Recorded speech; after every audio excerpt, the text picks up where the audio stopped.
part of what we do is we encourage people to embrace how unique they are and let the whole world know their true voice and contribute in their unique way using their talents. We've seen so many people, they feel like they don't know enough to start a project or business, or they feel like they are not decisive enough, or they are not detailed enough to do everything. They are just that, they use that word imperfect, not know it all. And I just love a prayer you shared that in your perspective, not being perfect is actually God's design, that we actually can benefit financially. If you could take over from that.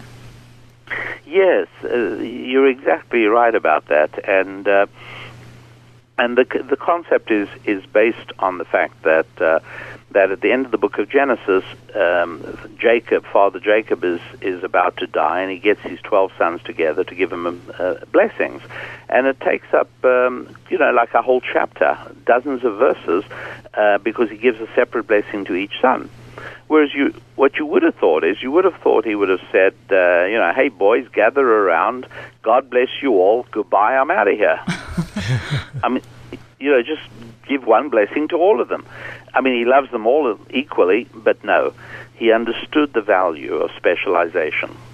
And, and here's some of the genius of Adam Smith, who twigged onto the same thing, which is that when human beings do things in such a way so that they need one another, God blesses their efforts.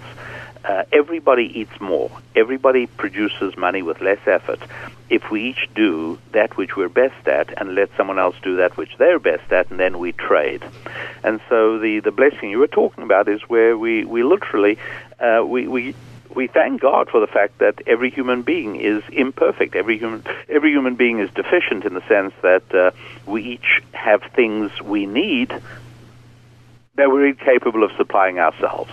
And that's what makes it possible for us to trade with one another, making it possible for each of us to trade and produce far more than we possibly could had each of us tried to live like a peasant, producing our own everything. You know, the peasant that grows a bit of corn and keeps a cow for some milk and has a few chickens for eggs, and he stays a subsistence peasant all his life unless he begins trading with the other peasants in the village.